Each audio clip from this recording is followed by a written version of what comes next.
Baik, bismillahirrahmanirrahim. Pertama saya ingin mengecek dulu nih, Bu Eva, apakah suara saya bisa didengar dengan baik? Iya, sudah terdengar dengan baik, Bapak. Silakan. Baik, terima kasih. Bismillahirrahmanirrahim. Assalamualaikum warahmatullahi wabarakatuh. Selamat siang, salam sejahtera bagi kita semua. Om Swastiastu, Namo Buddhaya, salam kebajikan. Puji syukur kita panjatkan kehadirat Tuhan Yang Maha Esa, Allah Subhanahu wa Ta'ala, atas nikmat yang diberikan atau dilimpahkan kepada kita semua. Bapak dan Ibu yang saya hormati, saya sangat senang dapat hadir meskipun via virtual ya, hanya via virtual di hadapan Bapak Ibu sekalian untuk sharing ya, pengalaman, pengetahuan tentang rekognisi pembelajaran lampu. Pertama saya ingin mengucapkan terima kasih kepada Sepima yang telah memprakarsai ya, webinar ini dengan banyak peminatnya, saya kira. Terima kasih sekali lagi Pak Ilham dan juga Pak Jati ya. Izin saya menyampaikan paparan. Mohon maaf sebelumnya saya koreksi dulu. Jadi kalau tadi oleh Pak Ilham disampaikan mengenai status saya pada saat ini yaitu sebagai dosen Universitas Islam Nusantara. Nah, mulai minggu yang lalu saya sudah mengundurkan diri dari Universitas Islam Nusantara karena saya itu sebagai dosen NIDK, home base-nya bisa pindah-pindah gitu ya. Jadi itu yang ingin saya sampaikan. Baik, saya lanjutkan presentasi ini.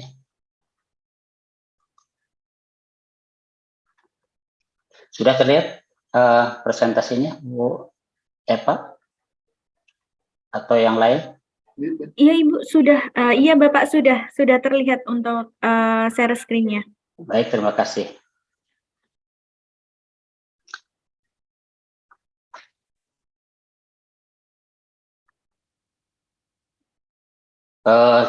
Judulnya adalah penyelenggaraan dan asesmen RPL di perguruan tinggi. Ini melanjutkan paparan yang disampaikan oleh Ibu Julita tadi. Ini lebih teknis ke bagaimana proses asesmen begitu ya. Nah, tadi Pak Ilham telah menyampaikan bahwa saya adalah penulis buku tentang kerangka kualifikasi nasional dan rekognisi pembelajaran lampau. Jadi buku ini memang saya tulis ketika masa pandemi tahun 2021. Di dalam buku ini diuraikan tentang sejarah dan pengertian tentang kerangka kualifikasi nasional, dan yang berikutnya adalah tentang rekognisi pembelajaran lampau dan asesmennya seperti apa. Tadi ada yang menanyakan di mana bisa dibeli buku itu. Jadi bisa dibeli secara online seperti yang tertera dalam tayangan ini. Jadi Alpha Beta sebagai penerbitnya. Baik, saya lanjutkan dengan rekognisi pembelajaran lampau. Ini tagline ini sengaja saya selalu sampaikan ketika saya memberikan paparan tentang RPL. Jadi RPL ini bukan cara mudah untuk memperoleh ijazah, tetapi cara lain memperoleh ijazah. Tadi juga Bu Yulita telah menyampaikan bahwa melalui RPL ini kalau mahasiswa reguler itu masuknya kan lewat pintu depan ya, karena mulai dari semester 1 dan seterusnya. Sedangkan untuk RPL ini dari pintu samping. Tapi pintu samping ini adalah legal gitu ya. Jadi dipayungi dengan undang-undang gitu, dengan peraturan-peraturan. Yang pintu samping ini dekat ke pintu keluar gitu ya. Sehingga untuk menyelesaikan studi di suatu program studi melalui RPL ini bisa lebih singkat dari proses studi yang reguler gitu ya.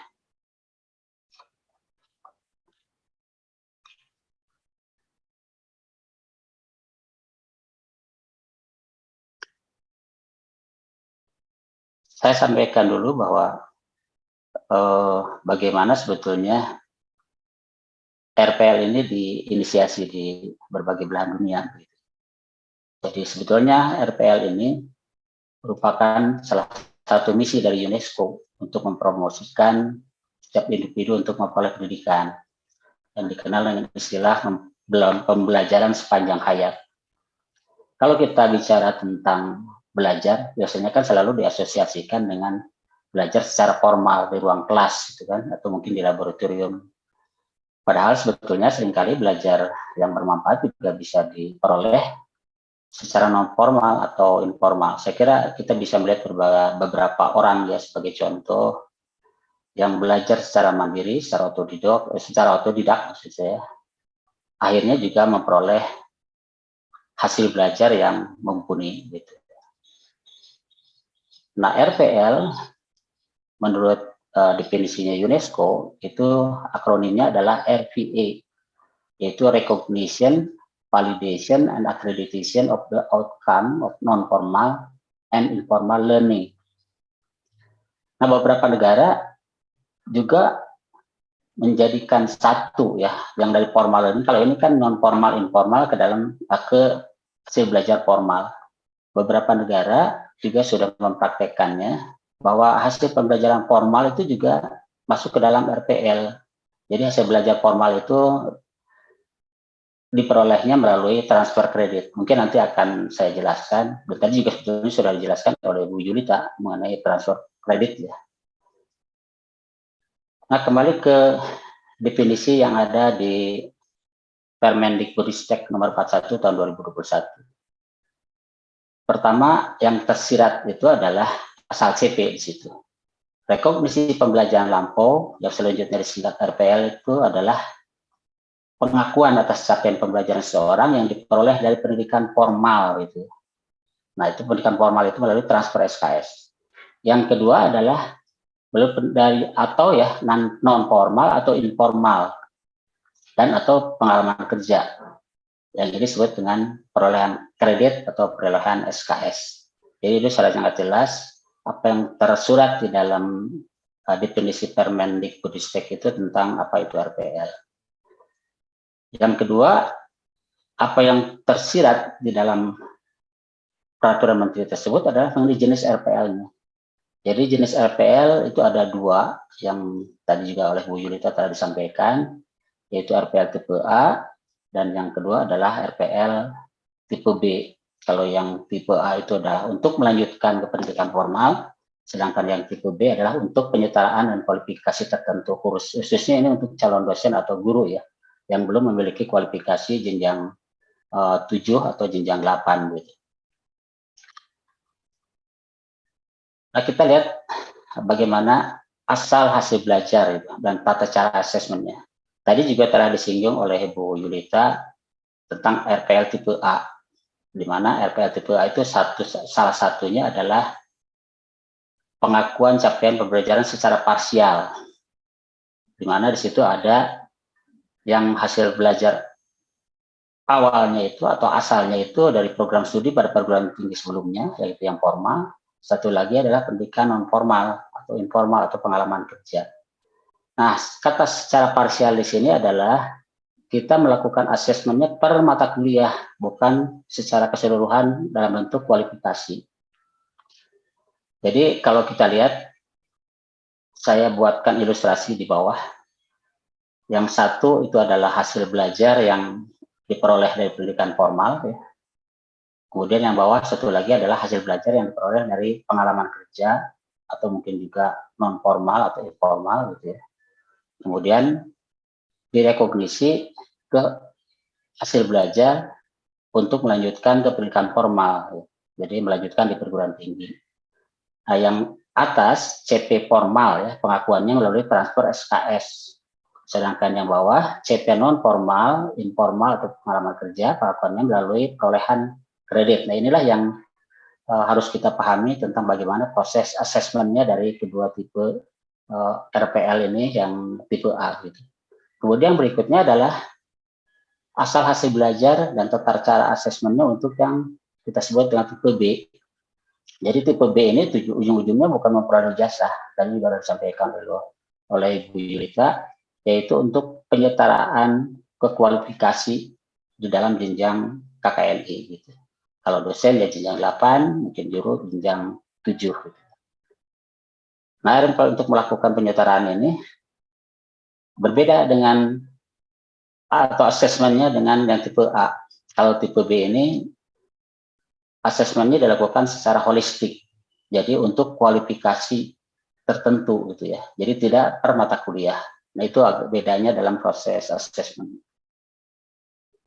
Nah, persyaratan peringkat akreditasinya.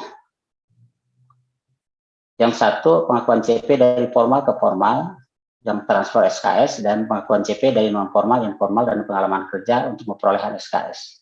Meskipun kedua hal ini disebut sebagai RPL, tetapi persyaratannya agak berbeda. Kalau yang pengakuan CP dari formal ke formal, persyaratannya program studi tersebut hanya terakreditasi dan telah menghasilkan lulusan. Sedangkan untuk yang pengakuan CP non-formal informal, tadinya memang tidak ada SKS-nya, kemudian menjadi SKS, sehingga itu ada perolehan SKS di situ. Nah, persyaratan akreditasi program studinya adalah peringkat akreditasi paling rendah baik sekali atau B. Nah, mungkin ini nanti akan dibedakan gitu ya, di dalam platform Sierra-nya tentang persyaratan kedua ini, sehingga nanti bisa terlihat. Atau mungkin karena tadi memang sebetulnya akan ada 3, nanti itu akan 3 model. Satu adalah murni transfer kredit, yang kedua adalah murni perolehan kredit, terus yang ketiga adalah campuran antara transfer kredit dan perolehan kredit. Nah, itu mungkin nanti yang harus difasilitasi di Sierra, dalam platform Sierra ketika pendaftarannya. Nah, persyaratan untuk RPL tipe B ini baik sekali, jadi peringkat akreditasi paling rendah baik sekali. Tetapi bisa juga program studi yang akreditasinya C atau baik, tapi harus didampingi oleh program studi di perguruan tinggi lain yang akreditasinya baik sekali, yaitu persyaratannya untuk akreditasi yang RPL tipe B. Dasar hukum saya kira tidak usah saya sebutkan satu persatu karena tadi sudah juga disinggung oleh Pak Bagus ya tadi. Nah, saya coba gambarkan tentang bagaimana skema RPL, skema tahapan RPL. Yang kiri adalah calon, yang kanan adalah perguruan tingginya. Jadi calon dalam hal ini melakukan konsultasi dulu dengan pengelola RPL di perguruan tinggi, terus kemudian yang sebelah kanan perguruan tinggi menyiapkan pedomannya, formulirnya dan sebagainya. Kemudian perguruan tinggi juga membuat unit pengelola RPL, terus kemudian calon melamar di sini, melamar untuk mengikuti RPL ke pengelola RPL, di mana kemungkinannya lamaran itu akan diajukan berdasarkan asal CP-nya. Kalau CP berasal dari pendidikan formal di PT sebelumnya, maka nanti akan dilakukan asesmen dengan istilahnya transfer SKS atau transfer kredit. Sedangkan asal CP dari pendidikan non formal, informal, asesmennya dilakukan dengan asesmen dan rekognisi istilahnya, dan nanti perolehan kredit. Nah, hasil asesmen ini bisa setara, bisa tidak untuk setiap mata kuliah yang dilakukan yang diajukan untuk RPL. Apabila tidak setara, tentu saja mata kuliah ini harus ditempuh di perguruan tinggi.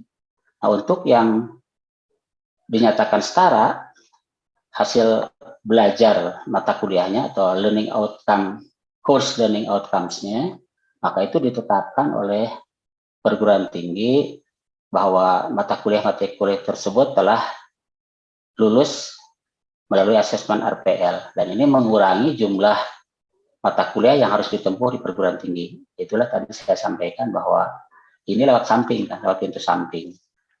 Nah, kemudian hasil dari asesmen tadi, daftar mata kuliahnya tadi dilaporkan di PD Dikti melalui Sierra. Nah, kalau tahapannya bisa disebutkan mungkin secara sepintas seperti ini: konsultasi, aplikasi, asesmen, dan rekognisi. Kenapa asesmen ini saya beri tanda tanya? Karena memang asesmen ini sebetulnya adalah critical stage-nya. Jadi langkah yang paling kritis di dalam proses rekognisi. Jadi asesmen inilah yang menentukan apakah RPL tersebut dilaksanakan secara baik atau tidak. Saya juga coba gambarkan secara skematis, dilihat dari perguruan tingginya, terus kemudian dari pelamarnya atau calonnya, kemudian dari proses asesmennya, dan dari sisi outputnya. Nah, pertama kita lihat dari perguruan tinggi, apa yang harus disiapkan oleh perguruan tinggi ketika akan menyelenggarakan RPL. Nah, yang harus disiapkan oleh perguruan tinggi adalah menyiapkan pedoman RPL. Jadi menyiapkan pedoman RPL, terus membuat formulir aplikasi, membuat formulir evaluasi diri. Kemudian bisa juga kita siapkan formulir wawancara, formulir asesmen untuk yang lisan maupun praktek. Nah, yang ini itu disebut dengan asesmen portofolio sebetulnya. Dan ini dibagikan kepada mahasiswa bercalon, ya maksudnya, pada calon mahasiswa. Sedangkan yang ini disimpan atau dipegang oleh program studi. Dan ini nanti disampaikan kepada calon apabila memang diperlukan asesmen lanjutan. Karena pada dasarnya asesmen untuk yang RPL itu cukup dengan asesmen portofolio. Nah, kemudian kita lihat lagi apa yang harus dilakukan oleh calon. Kita lihat calon itu tentu daftar, ya. Jadi mendaftar melalui mengisi formulir aplikasi yang sudah diisi oleh calon. Kemudian juga mengisi formulir evaluasi diri yang sudah diisi oleh calon nanti. Disertai dengan bukti, itu kan. Nah, buktinya itu nanti ada yang berbentuk ijazah, transkrip nilai, silabus, dan sebagainya. Ini khusus untuk yang tadi. Jadi asal CP-nya berasal dari pendidikan formal, ya, yang kita sebut dengan transfer kredit. Kemudian untuk yang satunya lagi adalah perolehan kredit. Nah, ini bukti-buktinya adalah seperti ini. Jadi ini portofolio semua. Nah, kita lihat bagaimana asesmennya. Nah, saya kira tahapan inilah yang perlu dipahami dengan baik oleh Bapak Ibu sekalian mengenai proses RPL. Nah, RPL itu mohon maaf, asesmen itu pada dasarnya adalah proses mengumpulkan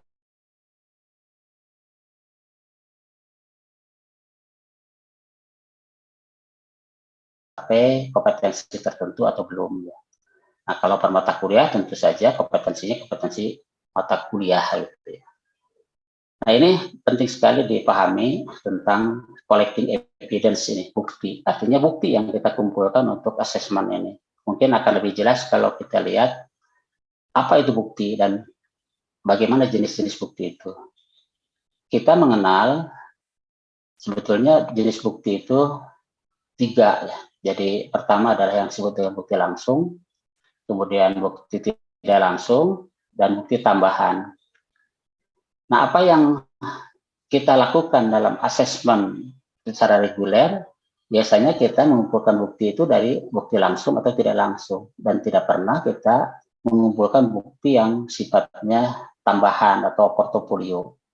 Dan kita hanya selalu fokus pada, kalau praktek maka itu observasi langsung, kalau misalkan mata kuliah teori biasanya dengan ujian lisan atau mungkin juga ujian tulis, gitu kan. Nah, berbeda dengan untuk asesmen untuk RPL, maka dimulainya dari sini, dari mengumpulkan bukti yang sifatnya portofolio. Ini bukan mengarang saya memberikan penjelasan tentang tata cara asesmen ini. Saya ambil dari salah satu buku OECD, gitu. Judulnya adalah Recognizing Non-Formal and Informal Learning Outcome Policies and Practices. Di situ disebutkan RPL assessment prosesnya.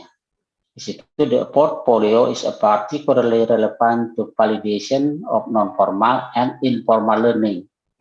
It allows the individual candidate to contribute actively to collecting evidence and offers a mix of approach, strengthening the overall validity of the approach. This is confirmed by many countries introducing the portfolio as a central element in their validation system. Jadi sudah dikonfirmasi oleh OECD itu bahwa proses asesmen untuk RPL itu difokuskan pada bukti-bukti yang namanya portofolio. Jadi bukti inilah yang diutamakan. Nah, bagaimana cara asesmennya? Maka tentu saja kita harus membuat istilahnya namanya nanti formulir evaluasi diri. Nah, bagaimana kita menyiapkan formulir evaluasi diri? Karena tadi kan asesmen untuk RPL itu adalah asesmen portofolio. Tentu saja kita harus memiliki perangkatnya untuk asesmen. Nah, bukti telah saya sampaikan tadi ini adalah yang untuk transfer SKS ya. Sedangkan bukti yang satunya adalah untuk perolehan SKS. Nah, kita lihat bagaimana tahapan asesmen itu. Tadi sudah disampaikan juga oleh Bu Yulita, gitu ya, bahwa asesmen tahapan awal itu sebetulnya adalah formulir evaluasi diri calon peserta.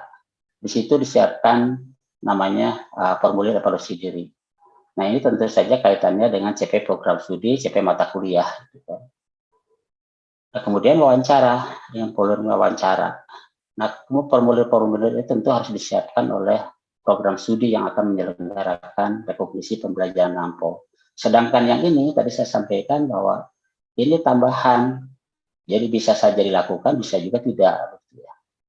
Jadi yang utama adalah portofolio, jadi asesmennya secara portofolio.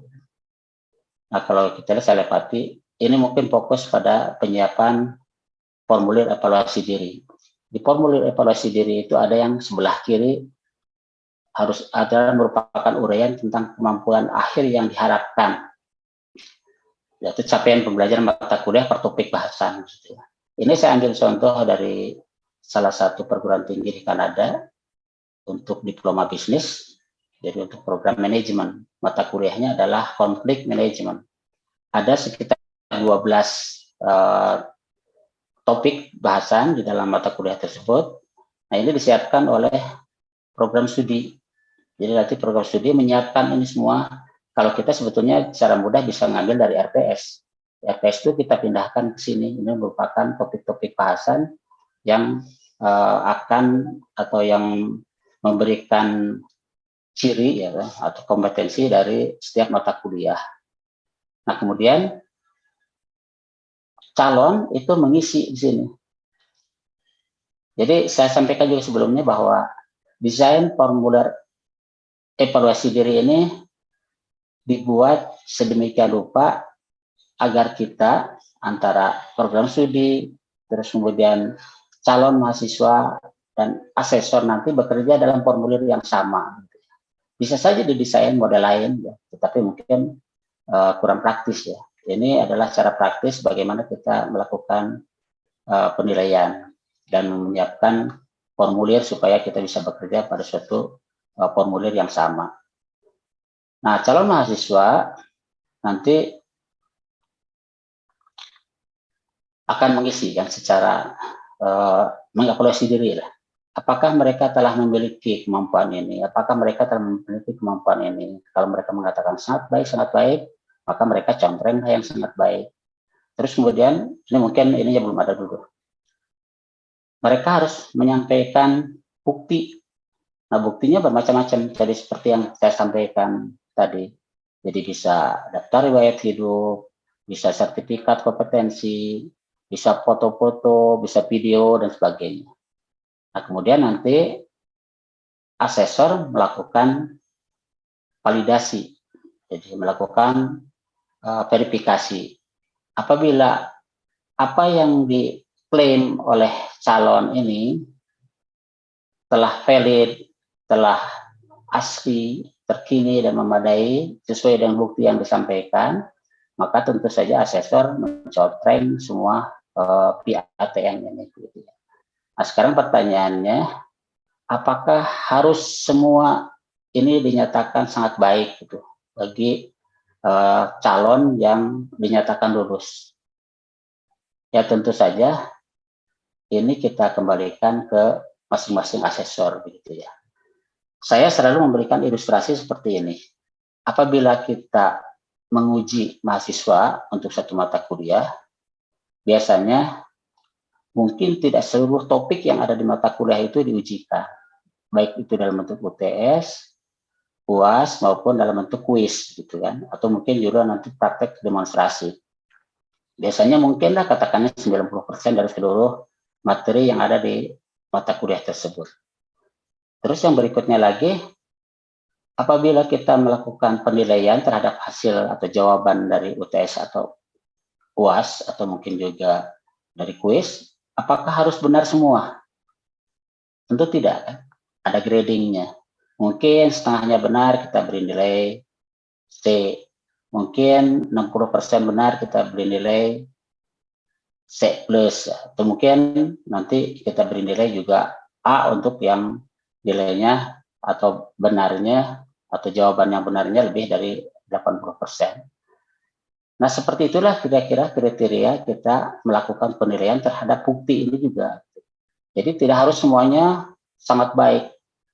Kita mengenal istilah yang namanya kriteria assessment gitu.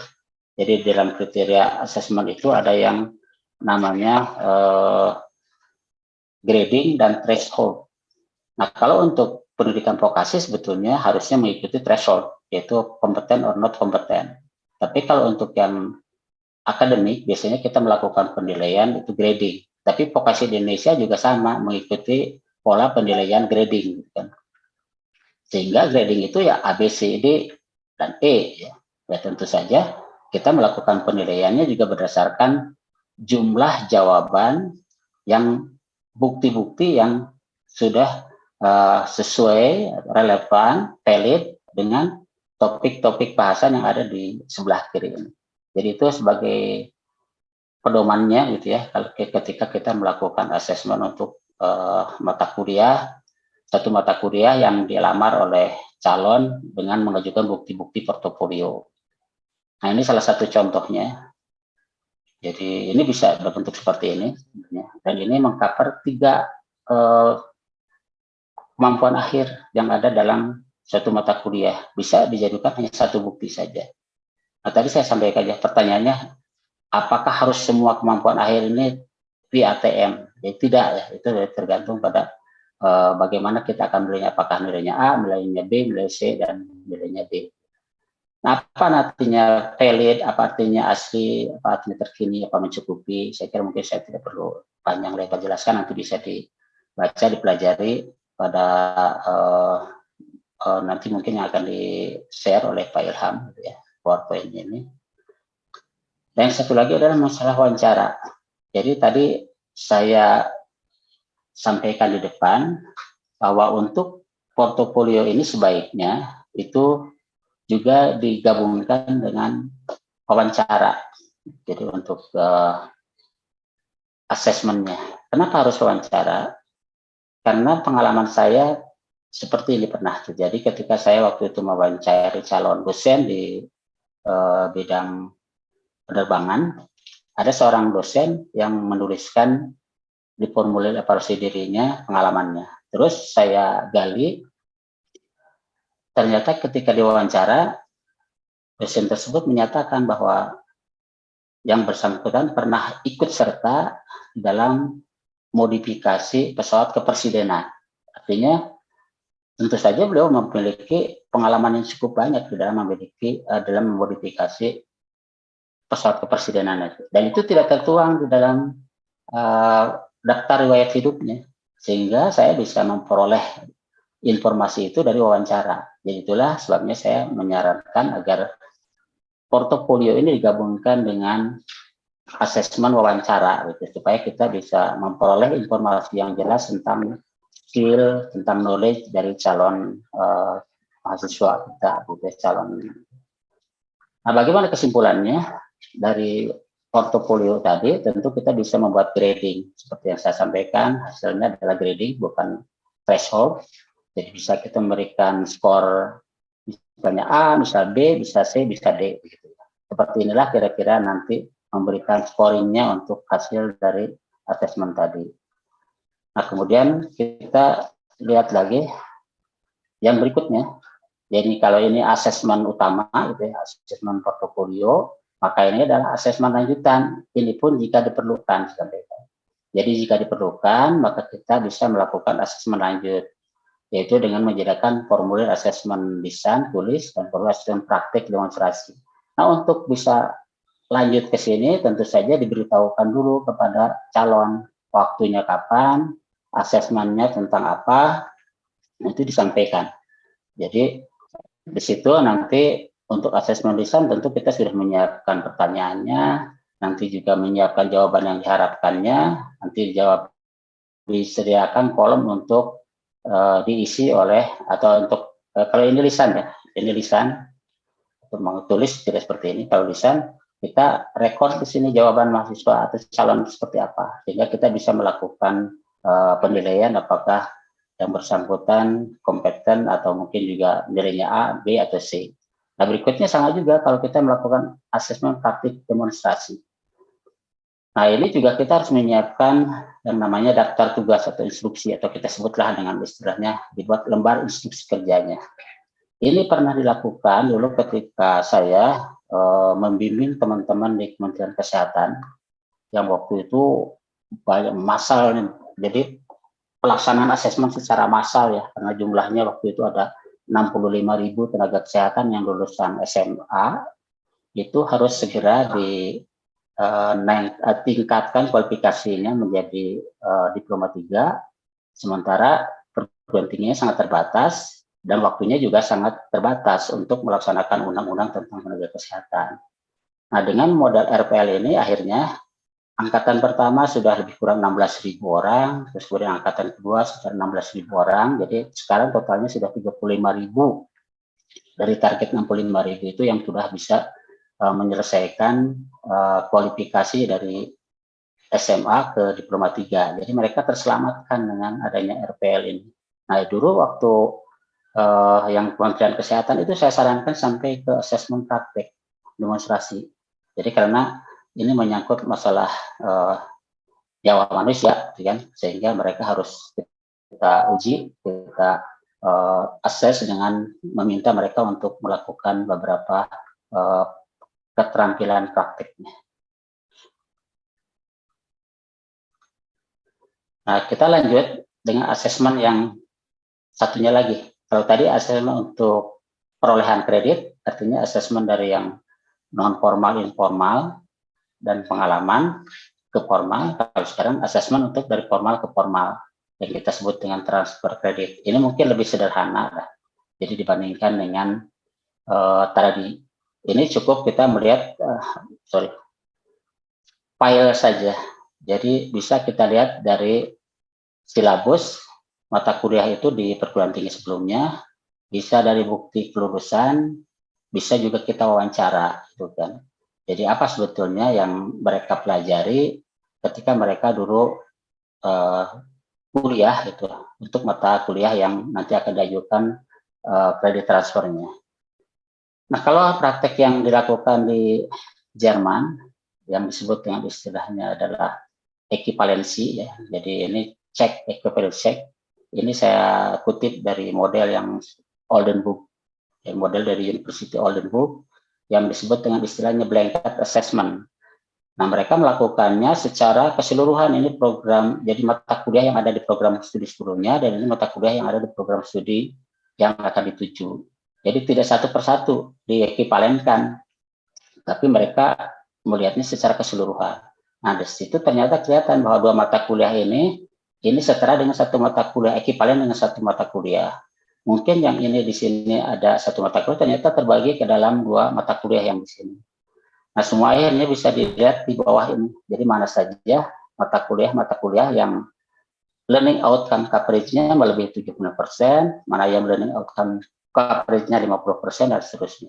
Ini model-model seperti ini bisa kita terapkan nanti di dalam proses asesmen untuk yang transfer kredit gitu ya.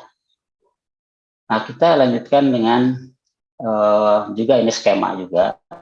Cuma skema ini lebih fokus pada bagaimana kita menyiapkan asesmennya gitu ya, atau rekognisinya.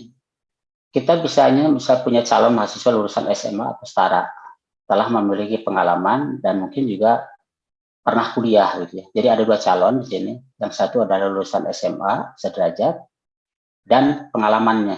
Tapi yang satu adalah lulusan SMA sederajat, pernah kuliah dan pengalaman. Nah, ini tentu asesmennya agak berbeda ya. Jadi pertama yang harus kita siapkan adalah bagaimana kurikulum di program studi tersebut dibagi dua. Jadi yang satu adalah mata kuliah yang tidak ditawarkan RPL, yang satu lagi adalah mata kuliah yang ditawarkan untuk RPL.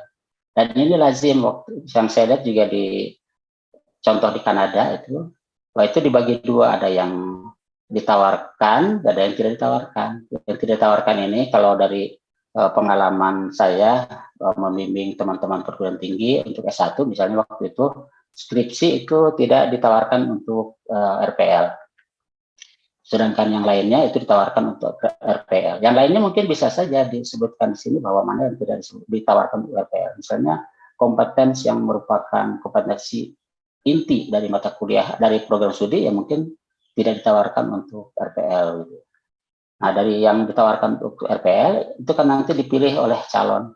Kalau yang lulusan SMA sederajat kemudian punya pengalaman, mereka hanya bisa melakukan atau melamar RPL itu dengan model asesmen dan rekognisi, karena mereka tidak punya CP atau hasil belajar formal kan. Jadi mereka punya hasil belajarnya non formal, informal, sehingga mereka mengajukannya dengan asesmen dan rekognisi.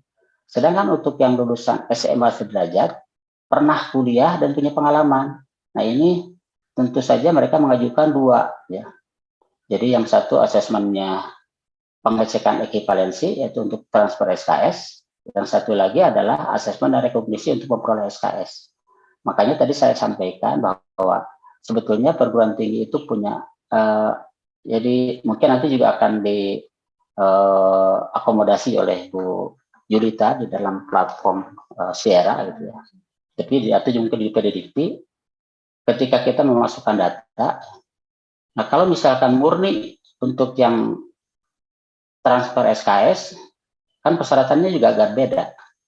Murni untuk transfer SKS persyaratannya adalah akreditasi atau terakreditasi dan telah meluluskan. Sedangkan untuk yang